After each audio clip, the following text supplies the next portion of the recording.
Hello. So far, it's just the three of us. Hi, Dolores. Good to see you. Hi, Marty. Good to have you with us. Well, you're just joining. Hi, Robert. Good to see you. Once again, first and foremost, Hanukkah Sameach to all my Jewish friends, to everyone celebrating. And the Christmas is basically around the corner, so I would say it's very festive. It's going to be very festive couple of weeks. Hi, Maria. Good to have you with us. Hi, Cindy. Hello, hello. I'm just about to begin, so you are not late or anything. Before we get down to the tour, let me share with you the links, all of them, including the next episode of the Temple Mount tour, which is scheduled exactly the same time next weekend. Hi, Dolores. Hi, dear. So, what I'm sharing here, the links. So, in case you missed any of the live streams, I'm sharing the links here. Two markets from yesterday and one market that I did this weekend. I mean, this evening. Then I have already shared the recordings of yesterday's tours on my website, and shortly I will be putting up the recordings as of tonight.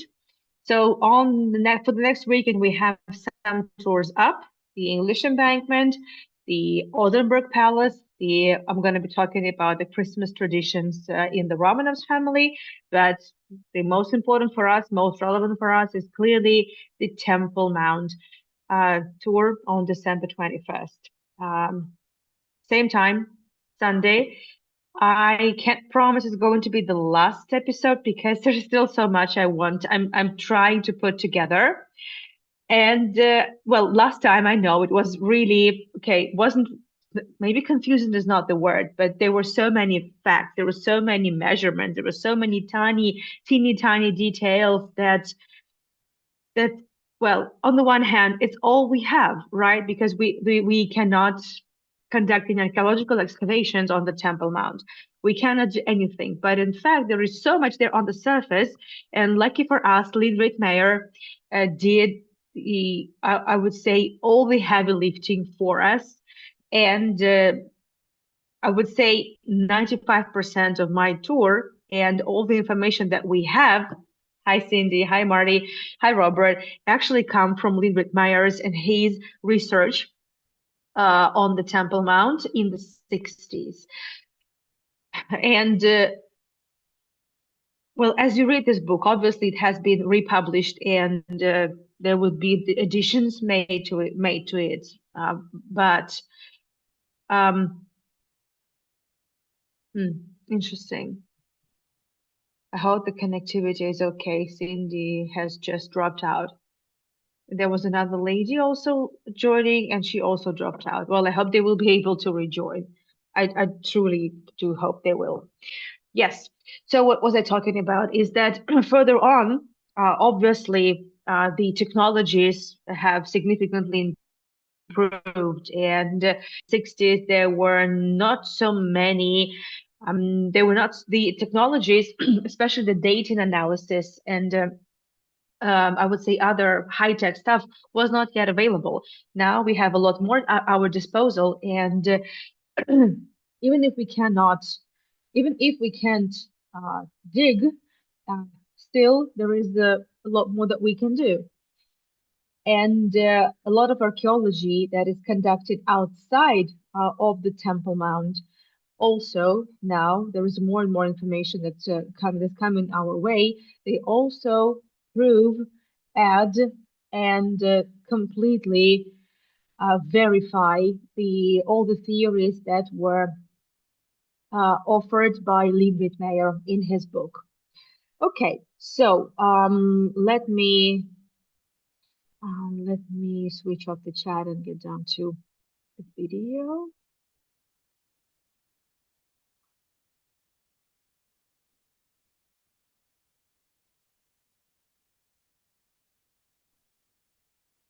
There you go. Hi, Mark.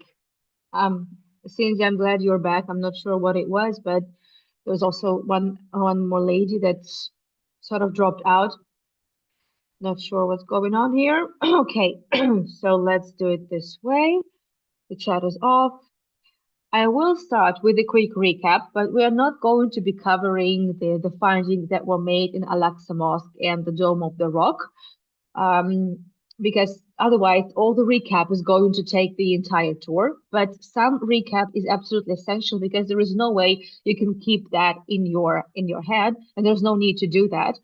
So I'm gonna do some heavy lifting for us tonight. First, let's have a look at the old city.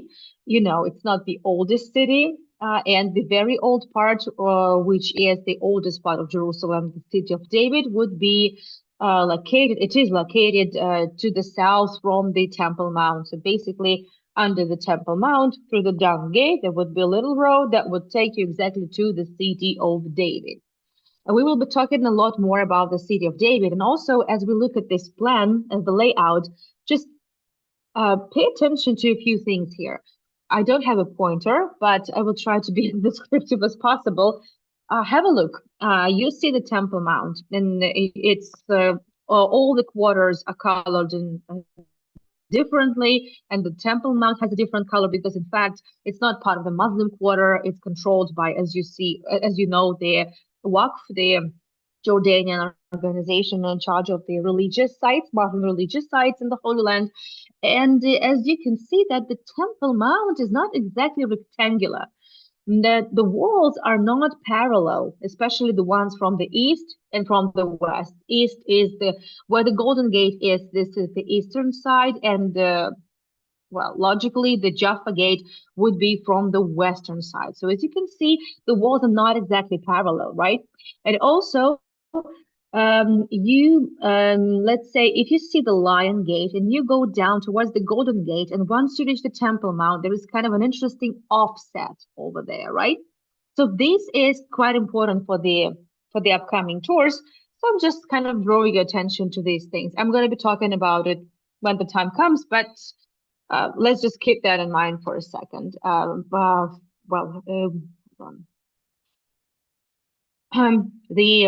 the Western Wall Plaza, right? So right behind this wall would be already the Temple Mount, and you see the gilded dome of the Rock, right? Yes, we already know very well that the Temple Mount is actually the platform that is standing on top of the mountain, Mount Moriah, and all the two temples. Well, used to be standing on top of Mount Moriah. We know that the first temple built by Solomon, that was built in 980 BCE, was destroyed in 586 by the Babylonians, and then by 515 BCE, it would be rebuilt by Zerubbabel and Joshua. Then Herod the Great significantly enlarged the platform, and eventually he also rebuilt the temple.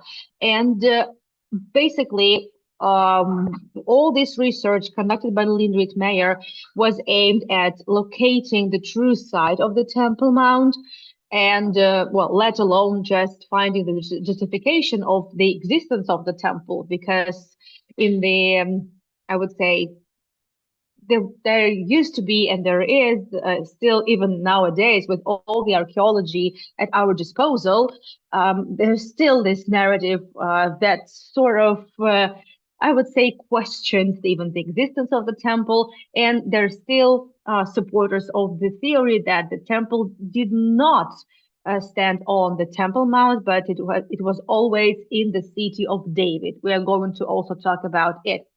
So what we're looking at is exactly what Herod did. You can see this. So the yellow thing, this is still the area from the time of the platform of Solomon, right? And then there would be other extensions made to it. In the red, this is the extension from the Hasmonean period. This is the 2nd century BCE, whereas the Herod built in the 1st century BCE. So he extended, as you can see, from the 3 sides. He extended the Temple Mount. He couldn't extend it from the west. And by the way, have a look at the descriptions. And to the right, from the western side, where the Mount of Olives is, that's the west. You can see also it's written the offset, right? in the border of the yellow and the white color, and also in the opposite end is written the bend.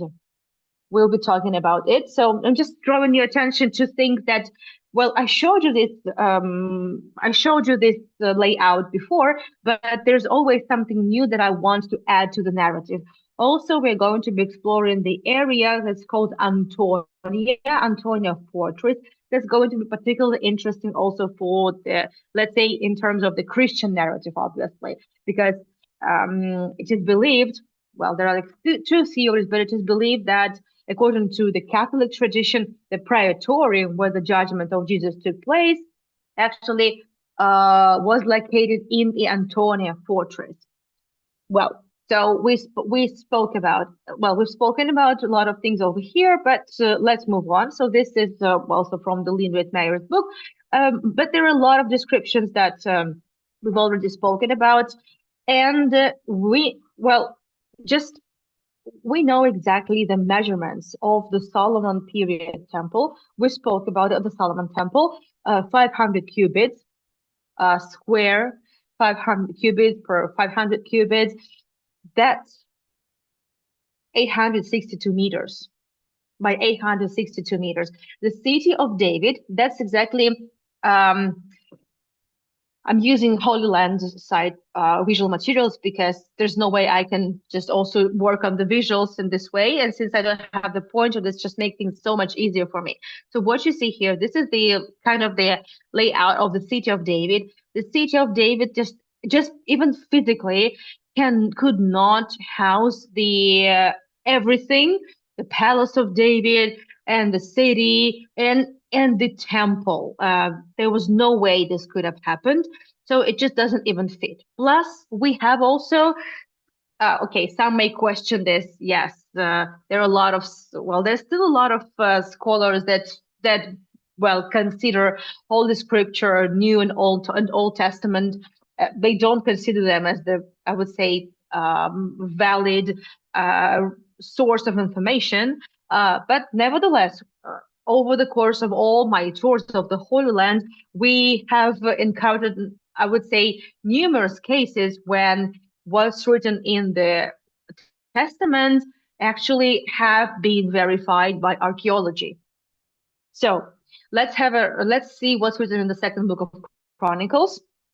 Then Solomon assembled the elders of Israel and all the heads of the tribes, the chief of the fathers of the children of Israel, unto Jerusalem, to bring up the ark of the covenant of the Lord out of the city of David, which is Zion. Out of the city of David, and bring up out of the city of David and up. So, and that's exactly how things are. Mount Moriah is clearly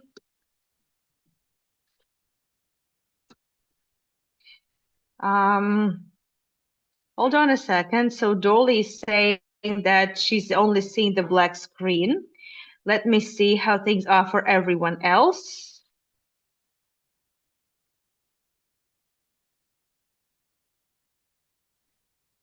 How is it going? Let me know. The chat is up.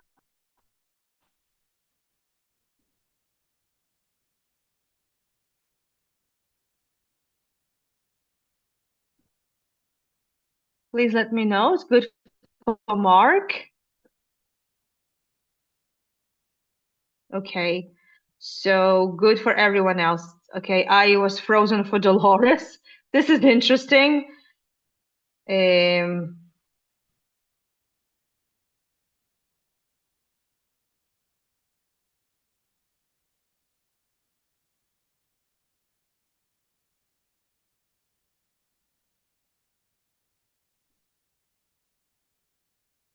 no pictures and videos blurred. How is this possible? My connectivity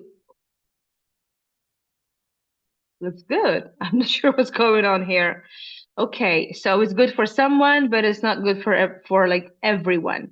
Okay, let's see what I can do. Just okay, let's give it a try, okay? Hmm.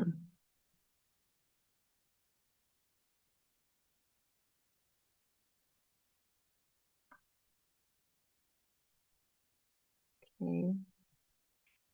I'll rejoin with another network.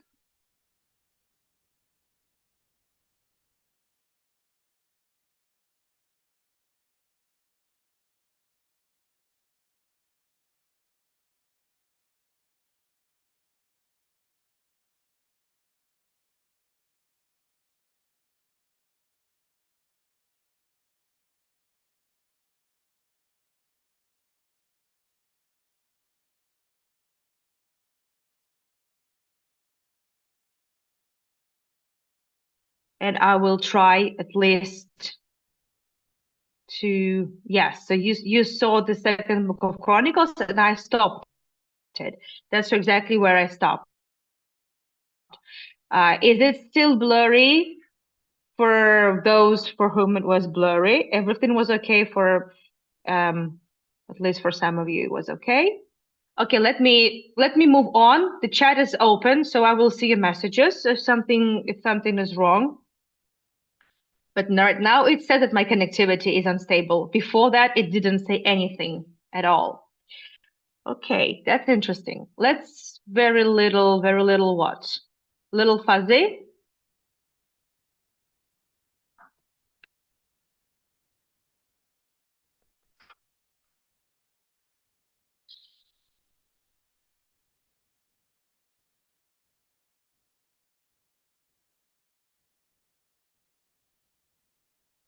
Okay.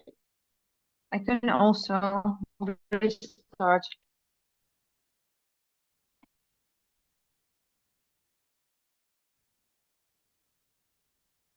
everything else.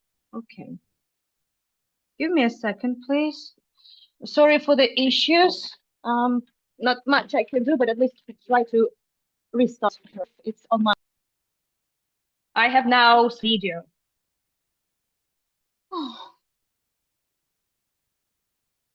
I froze my photo because I switched off the screen. Okay, let's go on like this, and then I will rejoin with a better connection. Okay, I don't want to turn it into the Ben Hur. No, no, no, no, no, no, not this time. Okay, let's move on. Oh, we also were able to identify spinning wheel over the video. You have a spinning wheel over what is that even? Well, because it's loading. Ah, okay, I see. Okay, I will rejoin again to my restarted network.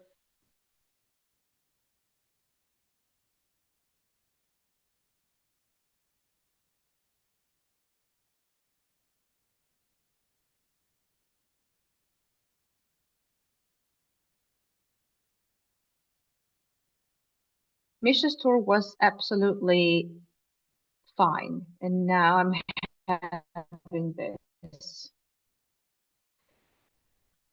Let's try.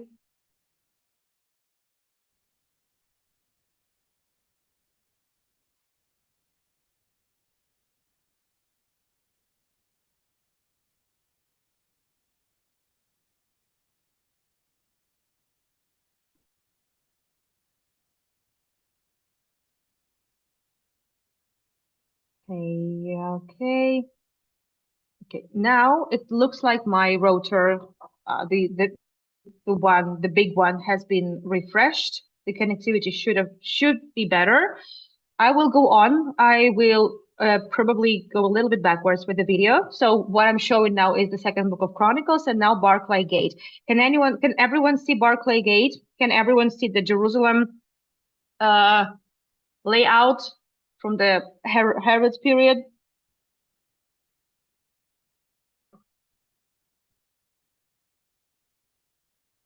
I'm sorry, my friend. Very blurred. How on earth is this possible? Let me do the following. I will just do it like this. So it looks like for Mark, everything is okay. Okay, so I'll do it once again. Just give me a second to find the spot where we stopped. Yep. Okay. Very good. Very good. Okay. Okay. Yeah. So, let's give it a minute. So maybe your connectivity at your end would, well, might need also some time, to get back to normal. The chat is on. Keep me posted. Anyway, not as clear as before, but it should be okay. So should be. So the Barclay Gate, it's important for us because they originally they were able to identify what was left of the Barclay Gate, and who that Barclay was, the American missioner who discovered right under the Moorish gate, he found the old period gate from Herodian period, from the first century BCE, basically. Barclay did a very good research of Jerusalem and published several big works in mid-19th century. He was one of the first European and especially American. He wasn't exactly an archaeologist, but he left quite a good archaeological survey of several areas, including the Temple Mount. And this is his version of what the Dome of the Rock looked like from the inside. The Mughrabi Gate of the Moroccan Gate is exactly on the upper level. You see that wooden tunnel, that's the bridge that actually takes us to the Mughrabi Gate or Moroccan Gate. The thing is, it's now kind of in the air, but there used to be a ramp that used to be part of the wall, and before its collapse in the 70s, around 70s, actually people could walk on the steps, but then it collapsed. And exactly under this Maghrabian gate, this is the entrance to this is how the gate looks from the Temple Mount, and exactly under it was found the Barclay Gate. And we now know that there's a lintel that is kind of, you can see from the women's section of the Temple Mount. Oh, sorry, of the western wall. And also the lintel was, you can find it in the photos. And right now, under the Maghrabian Gate, the Moroccan Gate, there is the Al-Burak Mosque. And in the mosque, you can also see some parts of the lintel of the original gate. Why is it important for us? Because exactly thanks to identification of the Barclay Gate, we now know where the border between the Herodian and the previous, the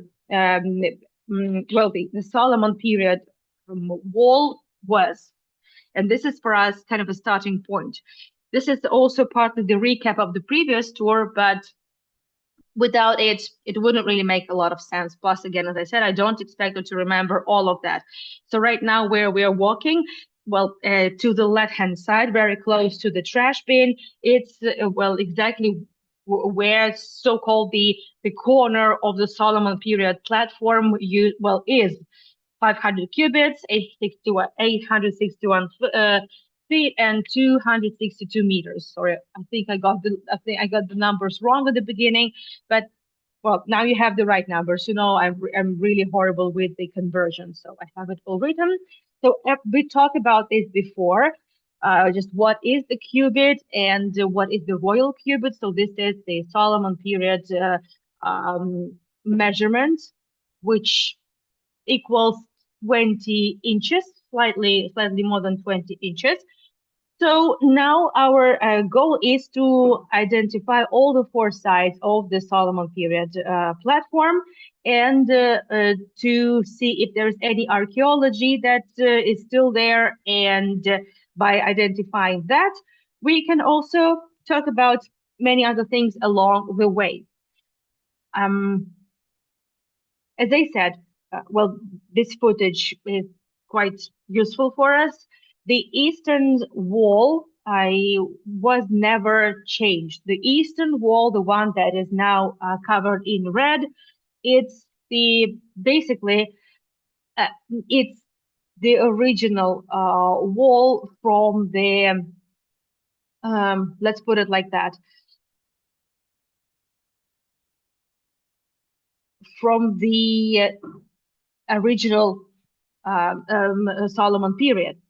Herod the Great never really extended the Temple Mount to the east because there was nowhere to extend. There is Kidron Valley there. There is a really steep slope, so there was no point in it. And plus, also in the Kidron Valley used to be graves. And as you know, dead flesh cemetery and the Temple Mount and the holy and sacred sites, they don't really go together. So no, that wall has always been there, and this is the right now, as you see, this eastern wall of the Temple Mount is connected to the eastern wall of the old city, and they kind of blend there. Um, Now, the Muslim platform, as you can see, of this size. So the Muslim platform does not coincide in the size and the shape and the elevation of the Solomon period. As you can see, the Solomon period, this is the outline in the orange color. This is the Solomon period platform, and the Muslim platform is way smaller, and the lines are not parallel as well. That's also quite important to understand. Now we are standing on the platform of the Dome of the Rock. It is elevated. The temples were also elevated. I mean, the Jewish temples were also elevated, but it was different elevation. But there is no way to tell now, obviously, because many things have changed. But we know well approximately that, let's say, there wasn't too much difference in the elevations. It's just the way the temple was arranged and the different steps. There were different number of steps that eventually took from the from the mount to the temple platform and then to the temple and to the Holy of Holies. But anyway, it was definitely an elevated space. Now, last time we also spoke about the stones. It was a very nerdy talk, which I'm very sorry, but I'm basically here. I'm following, like, I'm really doing like by the book. I'm completely following the book of Lidrit Mayer here. And you can see that one step at the base looks different. I mean, there is a big stone course that looks different from all the other from the tiles to the right. They're like very, very new from the 80s and 90s, maybe even younger. Newer, and also the steps from the Muslim platform are also quite new, so they are also not really counted here. What is counted is this kind of a rough, big stone. You can see it also from here. Well, Linrit Meyer were able to identify this stone as the stone from the Solomon period. And also, remember, I told you that the Temple Mount platform, the dimensions, the borders, they are not parallel to the walls. They're not parallel to one another. Like they like angled a little bit. But that stone, that long coarse stone from the Solomon period, the one that is like rough one, that actually aligns. It's completely parallel to the eastern wall, and we know that the eastern wall never changed, and it was always there, has always been there. So that's kind of interesting. We also spoke about how Lilith Meyer was able to identify that that was the Solomon period stone. We talked about the boss, by the way. So thank you so much, Holy Land Tribe, for doing all this, visual work for me. You can see from here that, well, the Muslim platform walls of the Muslim platform, they are not parallel to the eastern wall. You see, there's really quite a big angle. You can see it from everywhere. It's depicted in every layout and every scheme of the old city everywhere. People don't really pay much attention to it, but it's relevant. It's relevant. Now, also, if you let's put it like that. Okay, it's challenging without the pointer. If you take a look to the right side of the scheme, you will see it's written there Solomon Porch, and underneath First Temple period masonry, and there is a thick vertical line there. So over there is actually a band in the wall. So in the, let's say, closer to the end, closer to the southern edge of the eastern wall, there is a band which is suggestive of the additions. That's what I'm talking about. So the additions, so which I told you,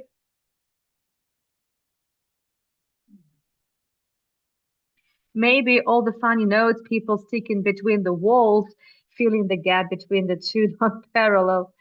No, there is no way for the.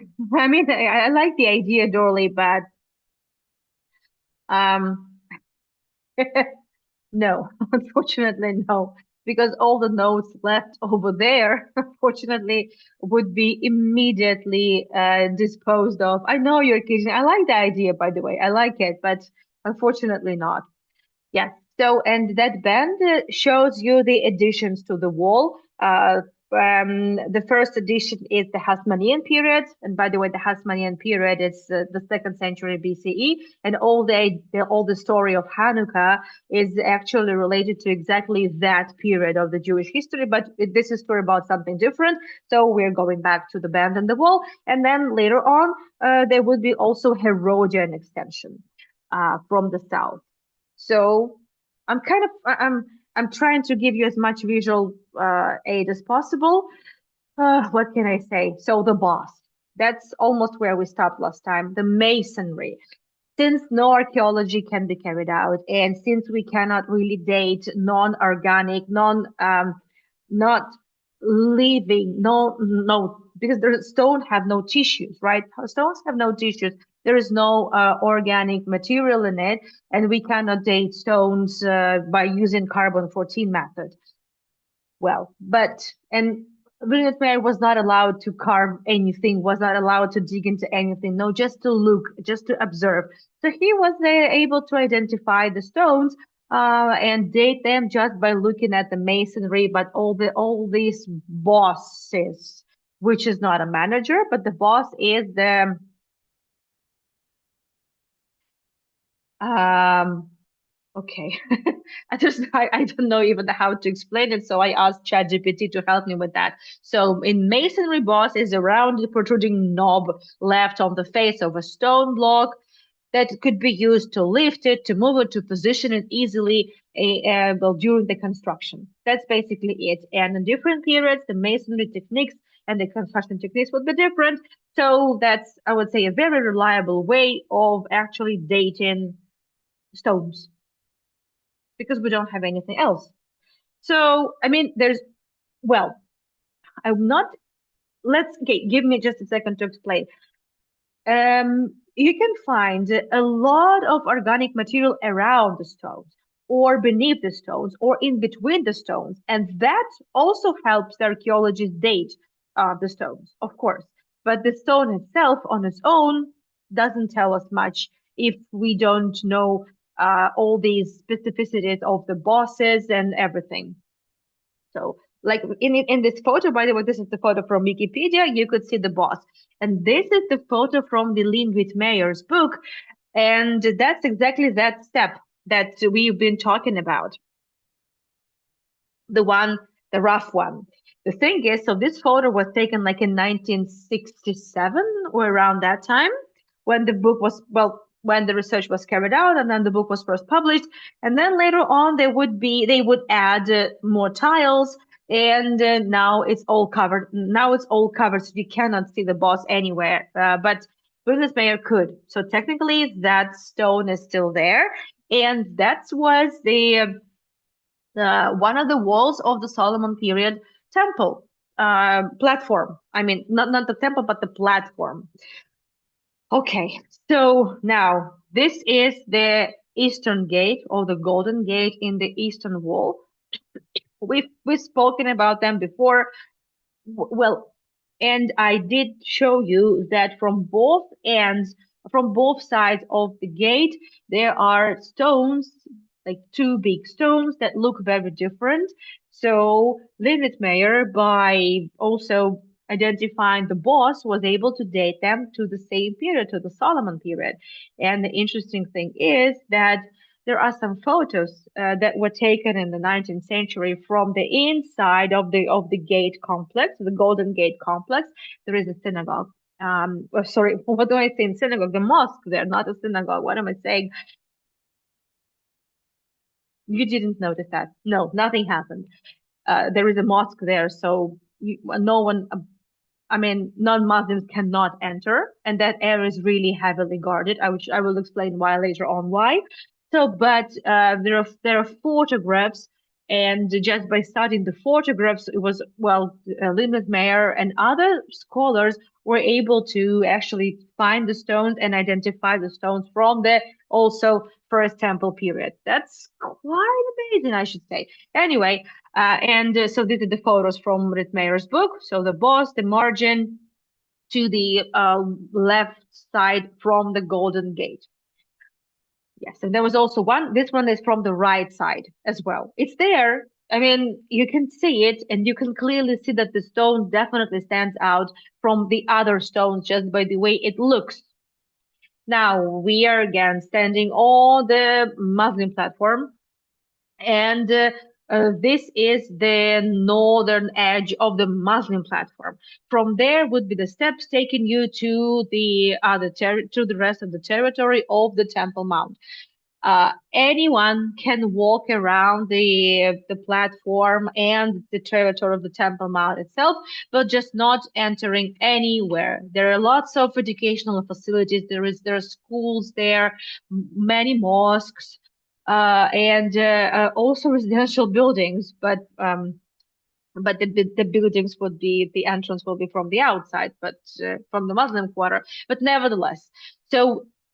Um, Right now, so we were standing at the Solomon Corner here on the Holy Land site layout. Well, exactly where we were standing and identifying that stone big course from the Solomon period. So that's kind of Solomon Corner. From there, we need to move further on north towards Antonia Fortress. Uh, so the northwest corner, that's also the Solomon corner because it's the corner of Solomon platform. And the rest of the territory that goes towards north would be the Herod expansion. And also outside of the wall of the Herod expansion would be the Antonia fortress. We'll talk about the Antonia Fortress. We'll try to remember what it is. So that's actually where we are going. As you can see, there is still a lot. There's quite a big territory below the Muslim platform. This is the territory of the Temple Mount, and that entire territory was added by Herod the Great. We are now going towards the wall where it's written we are going there. just just that. That's the only thing I can explain it. So Marcus Antoninus. So the Antonia fortress was built by Herod and named after Mark Antony. So Herod, he was in the well, he was just a client king of Judea, right, of the Jewish province. He was just a client king. He was appointed to make sure that the law and order would be obeyed and that the taxes would be paid. And obviously, he served the Roman emperor, so he served Marcus Antonius, and he wanted to prove his allegiance and he wanted to prove his loyalty. And just as a nice cherry on top, um, he named the fortress after him, just like that. So that's why it's called Antonia and Caesarea because it was named after another Caesar that is the Augustus. Well, Caesarea. That's basically it. But there are a lot of renderings of how Antonia Fortress could have looked like. I particularly like this model from the Israel Museum in Jerusalem. Why would Herod the Great need to build a fortress if the Temple Mount was quite well fortified anyway? Well, for those who did the tours with me around the walls and gates of the old city of Jerusalem, you may remember that Jerusalem is all about the hills, right, and the change in elevations. Um, from the northern side, and actually, this is kind of one of the highest points, which made it a lot easier, technically speaking, for the enemies to enter Jerusalem on the well, Jerusalem itself and the Temple Mount from the north. And a lot of assaults on Jerusalem were also carried out from the north. So Herod, he was not an idiot. He knew his trade very well. So he needed to build extra fortification from from the, let's say, where the weakest point was. And the weakest point of the whole thing was clearly from the north because because it was the highest point. And there are a lot of photographs of that area taken in the 19th century. You see that technically speaking, you wouldn't really see well, as you see, you don't see actual wall. You see a bedrock. We will see the bedrock, and on top of the bedrock are standing the buildings. And technically speaking, the the northern walls of the buildings, they actually make the the wall, the northern wall of the Temple Mount, because the buildings were added later. There were no buildings, obviously, before that in the Herodian period, but well, obviously, we're talking about the Muslim period here, and you technically do not really see the wall as it is. You see the walls of the buildings.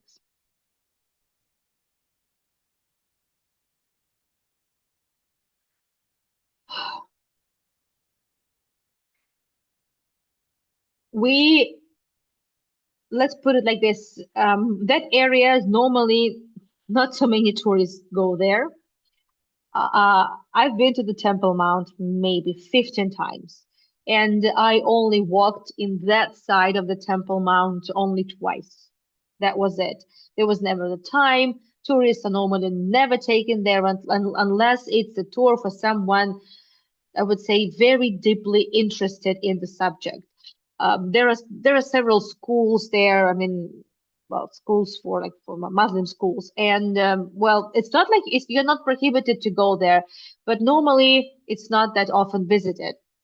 So the when I did the tour of the Via Dolorosa and we stopped at the first station of Via Dolorosa is actually in the school in Olomria, um, well, Arab school, Jerusalem.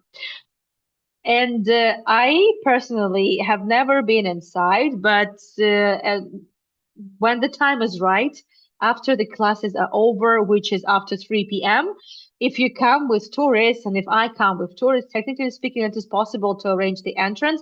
And if we are lucky, this is some approximately what we can. Well, obviously, this is the old photograph, but that's approximately the view we can see from that school. So that's, well, just to remind you what I'm talking about. So this over there, this is the first station of Via Dolorosa and the entrance to the Alumbria school in Jerusalem. So the entrance, you take the steps and you go up. That's the courtyard of the school, and there's a VIP room. I'm joking, obviously, it's just one of the rooms, and from there, that's what they can see. What I mean, I have never been inside. Unfortunately, not yet, not yet. Definitely, I will at some point. And again, I know how to arrange the entrance. It's just I never really had the time to do that myself. So this is the photo I sourced from the internet. That's what you can see. So technically speaking, the school is standing is a kind of part of the northern wall of the Temple Mount. That's from the Herodian period. That's quite fascinating, I would say. And that's what it looks uh, from uh, the from the Temple Mount. You see there is a bedrock, right? So you see how high the bedrock goes. That's the thing. And the well, from exactly from that side, from the north and west side, would be the Antonia Fortress.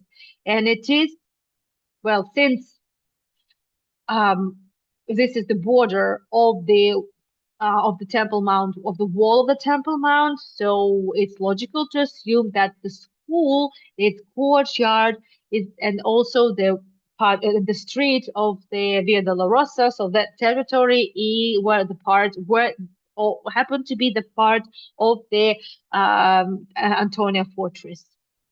And if so, and if we believe that Praetorium, so the judgment place of Jesus was in Antonia Fortress, so that's a very important site in the Christian narrative.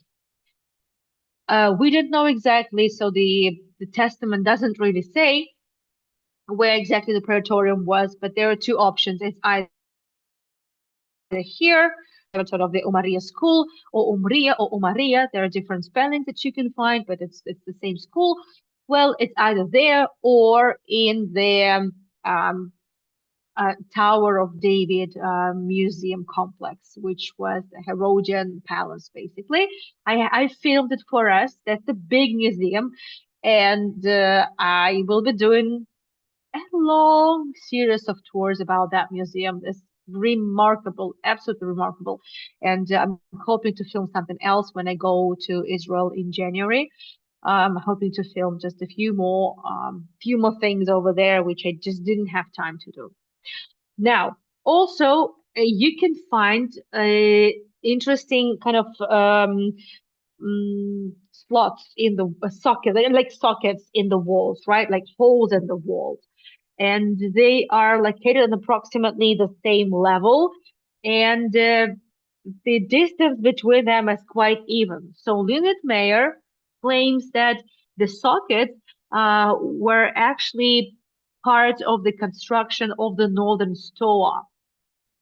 And the stones, by the way, he was able to identify as they from the Herodian period because of the masonry, because of the clear-cut rectangular stones, which were used, which you can find in the Western Wall even. So there's no doubt that they were Herodian stones, and so the socket were actually used for the wooden beams because the northern stoa was actually the covered roofed um,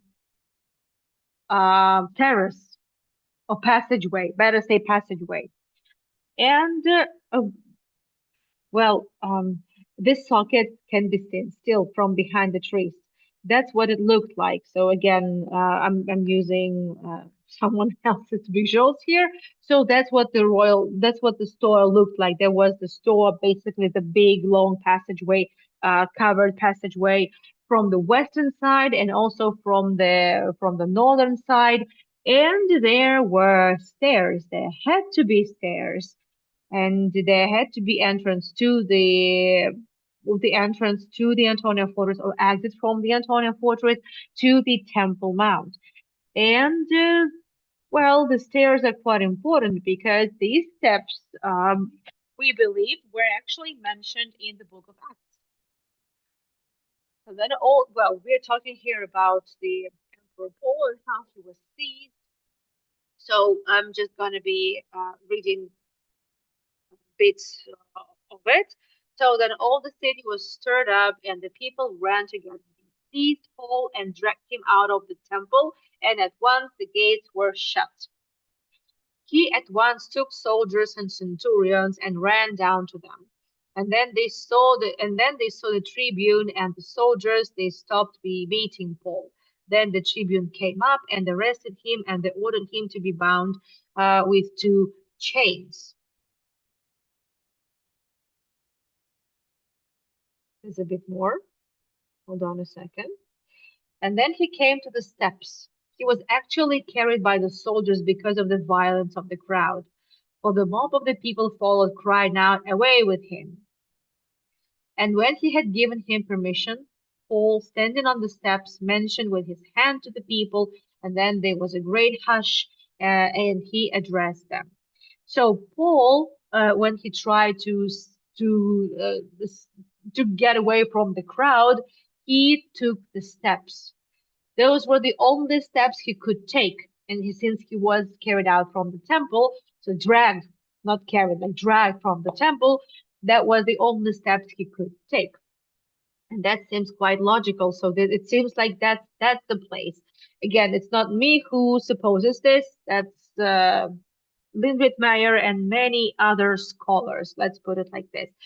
So, as I said, that line of buildings, it actually coincides with the northern wall of the Temple Mount platform from Herodian period, which is the first century BCE, and it goes up until the eastern wall. Obviously, to the right hand side, there is the eastern wall, and then behind it, the Kidron Valley.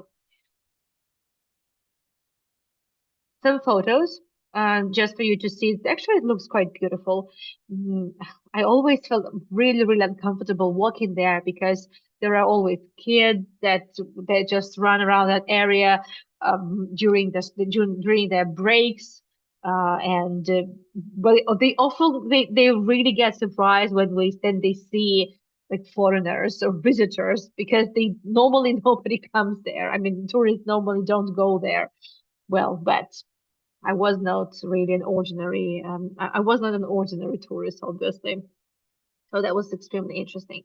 So now we would move a little bit forward, and that's, let's say, where we are. So we have stepped from the Antonia fortress, the alleged praetorium. Again, there is no 100% proof that Antonia Fortress was the Praetorium.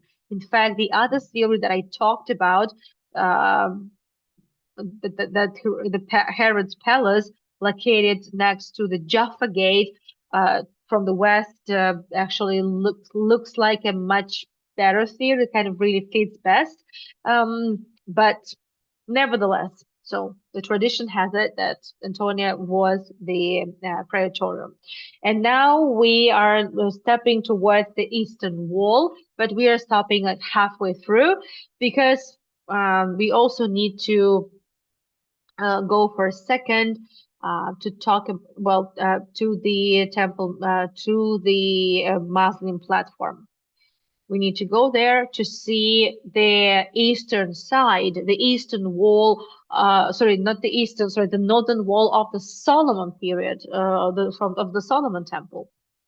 So now that I'm back to the to the Muslim platform next to the Dome of the Rock, and you see this line of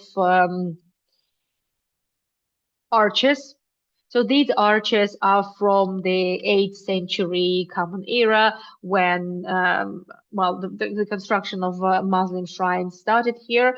And this has nothing to do with Solomon period, but exactly where these arches are, it is believed to be exactly also the edge, the northern edge of the Solomon platform. So in Solomon platform, that was basically the size of the platform for the temple.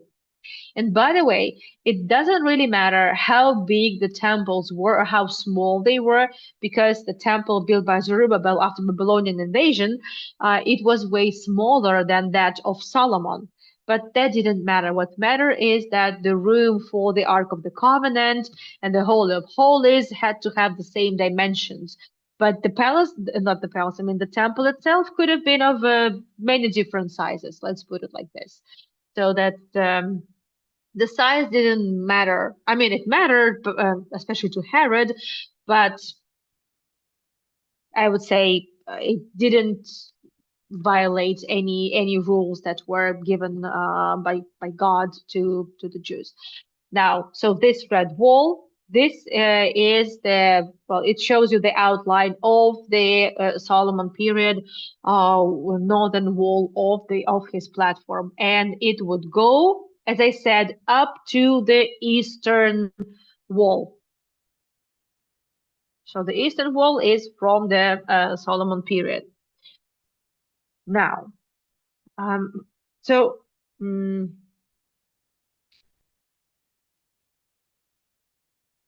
We are I would rather not just go into details about what other smaller constructions and domes and mosques we can see right now. This is something that we will be talking later on. technically now, chronologically, we need to stick to the Herod and Solomon period. So like let's say 3,000 years ago and like 2,000 years ago. And later on, we will be still coming back to some of the areas and we will be talking about also what we see now. Um, because if I start talking about it now, it would be just complete mess. So I'd rather not do that at this point. So now we need to go back and we need to take the steps down from here, go down the steps and continue walking from on the Herodian period platform toward the eastern wall and to see exactly that. Well, I mentioned the offset, right, in the eastern wall. I mentioned the eastern gate. So now let's talk about it. Let's see what information we have there at our disposal. So we need to go where that red line is taking us to. So we take the steps down from here and we go.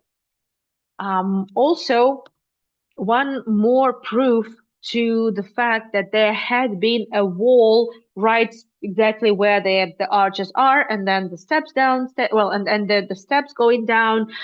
Well, they were discovered a series of cisterns. By the way, around the Temple Mount, under the Herodian period extensions, there were found cisterns and the sisters that date to the Solomon period. So there was found exactly under that archway that I'm taking, there was found a cistern. Well, they were given very fancy, very creative names, just numbers. So there was a cistern 29, and one wall or one side of the cistern. Thank you, Cindy. I'm almost done. And I'm going to be just kind of wrapping it up here. And one side of the cistern was actually the wall. You cannot access those cisterns. There's no way you can access this. No, it's all sealed. No way. No, it's okay, Cindy. It's fine. I'm just wrapping up. I just want to finish with this platform, and then this would be it. I have no intention to overrun. It's been a long day, so I'm not going to overrun at all. So this is just another, I would say, maybe not direct, but kind of still the proof of the existence of the wall. But I mean, we don't have any other things. We don't have any archaeology for us. I mean, we cannot dig. So we exploit whatever information we have. So now we are moving towards the eastern gate on the just parallel to the northern side of the Solomon platform. But this is it. So I'm happy that, well, looks like the connectivity have been restored. I'll see also the recording and I'll see if it improved really, because what happened to me the other day on the embankment tour is that unfortunately the connectivity wasn't good enough and the image was really fuzzy, the video was really fuzzy, and I had to re-record it. Let me see if I need to re-record it this time as well, which I'm really not super excited about, just even to think of it, but let's see. Okay, so this is it. Let me know if you have any questions. Next time the recap is going to be even shorter. You see, we have already skipped all these amazing, groundbreaking findings in the Al-Aqsa Mosque, in the Dome of the Rock. Not even the findings, but a lot of observations and a lot of footage from the 19th century, from the time of the Palestine Exploration Fund, and many other things. So let me know if you have any questions, and let me do the following. Oh yeah, that's way better. And by the way, well, hi to those who joined us a little later. Oh, hi Sharon. Sorry, I didn't see you join. I'm not exactly sure when you joined, but um, well, this has been recorded. I'm curious to see actually how much has been recorded and how well it has been recorded. From your tours, it amazes me how many trees are there on the Temple Mount. It isn't sorry, it isn't something I had ever thought about. There were no trees back then in times of Herod. The trees are much, much, much, much younger. No, it wasn't green at all. There were a lot of things happening. Mishnah tells us quite a lot about what it was like, and there were many things. It was like I would say it was really buzzing. The place was totally buzzing. Dolores, thank you so much. Thank you so much for the tips, dear. Thank you. It was much better after you switched. Thanks for letting me in. Sure, Dolly, no problem. And well, I'm happy that I have been able to restore the connectivity. Oof, it's giving me a really hard time. You keep just when your problem's finished. Oh, good timing, perfect timing, Sharon. I like the lessons on the rocks. Yeah, I like everything on the rocks. Yes. We have the Muslim. Yes, they planted the trees. I'm